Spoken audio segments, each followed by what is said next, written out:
Hello everyone, myself is Arshad Sudarji, Assistant Professor, Government Engineering College, Karwar. So welcome you all in the session of limit state design of flanged beam. So as you can see from the screen, the arrangement of the flanged beam. So shaded portions shown in the screen in the sketch is flanged beam. So and at the end that is called as L beam, and intermediate we will find T beams, and those are spaced sometimes equally or unequally, and L is the span of the beam, either L beam or T beam. Next, in RCC constructions, slabs and beams are cast monolithically. So a portion of the slab act integrally with beam and bends along with the beam under the loads. The slab which acts integrally with the beam to resist loads is called as a flanged of T or L beams. So intermediate means T beams and end beam is L beam. The portion of the beam below the flange is called web or rib of the beam. The intermediate beams supporting the slabs are called as T beams and end beams are called as L beam. Next, the flange of the beam that is a part of slab contributes in resisting compression by adding more area of the concrete in compression zone. As it is a monolithic, so some part of the slab will act as a compressive member with the beam. The results in increasing the moment of resistance of the beam section. However, if the flange is located in tension zone, the concrete area of the flange is to be neglected, means it is cracked, and beam is treated as a rectangular beam only. Now come to some of the terms used in the flange beam. As you can see the sketch in the screen, breadth of the web BW or breadth of the rib is the bottom width of the beam, that is breadth of the web is the width of the beam supporting the slabs.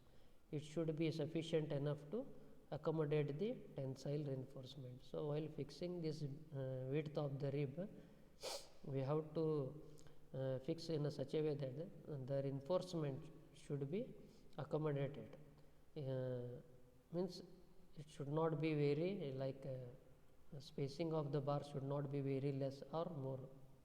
So we have to accommodate the bars.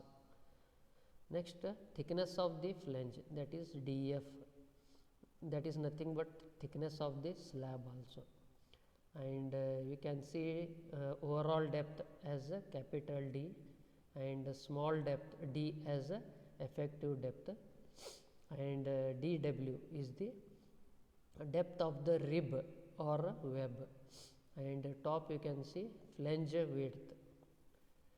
So effective flange width BF, it is that portion of the slab which acts integrally with the beam and extends on either side of the beam, forming the compression zone. The effective width of the flange mainly depends upon the span of the beams, thickness of the slab and breadth of the web. It also depends upon the types of loads and support condition. Now from the sketch you can see there are two width of flange. Bottom small b is given, that is the center to center of the slabs either side of the beam, that is the maximum width we can take, and effective is shown in a shaded portion, so that is B effective. But in no case B effective should not be more than B, means center to center of the slab. Next, now we will see the stress distribution on the beams. So blue color you can see that actual distribution is somewhat parabolic in shape. So maximum exactly at center of the beam, and it is get reducing at we move towards end of the beam. Now we have to assume an idealized stress distribution just for our convenience. So for easy in calculation, we have to assume it as a uniform distribution that is shown in blue color, and black color line is the actual stress distribution. There are some hanger bars are also will be provided at the top when if we are designing it as a singly reinforced flanged beam. Okay, next. Now as per IS 456 clause number 23.1.2, we have to calculate the effective width of the compression flange of the flanged beam. So some of the formulas given in IS 456, accordingly we have to find the effective width of the flange, but it should not be more than center to center, means maximum width of the flange. So these are the formulas for T beam. Effective width BF is equal to L0 by 6 plus BW plus 6 times DF. Already we have seen these notations. For L beams, BF is equal to L0 by 12 plus BW plus 3 DF. These formulas are available in IS 456 in clause number 23.1.2. Next, for isolated beams, means some isolated beams only in T shape or L shape, then again these formulas will change. For isolated beams, the effective flange width shall be obtained as below, but in no case greater than the actual width. For T beam, BF is equal to L0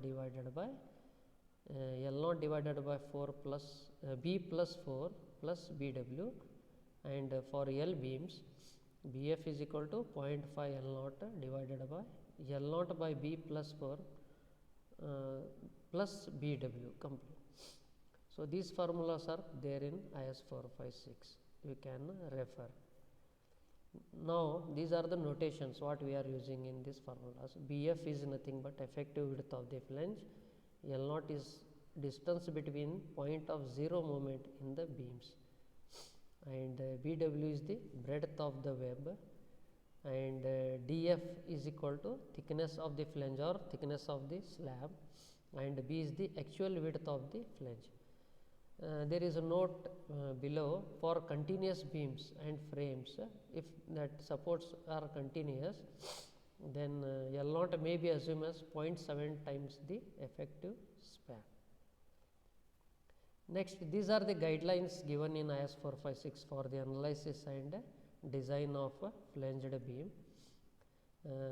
If you refer the section G2, Annexure G, so G2 flanged section, we have to follow these guidelines for calculation of a moment of resistance or design.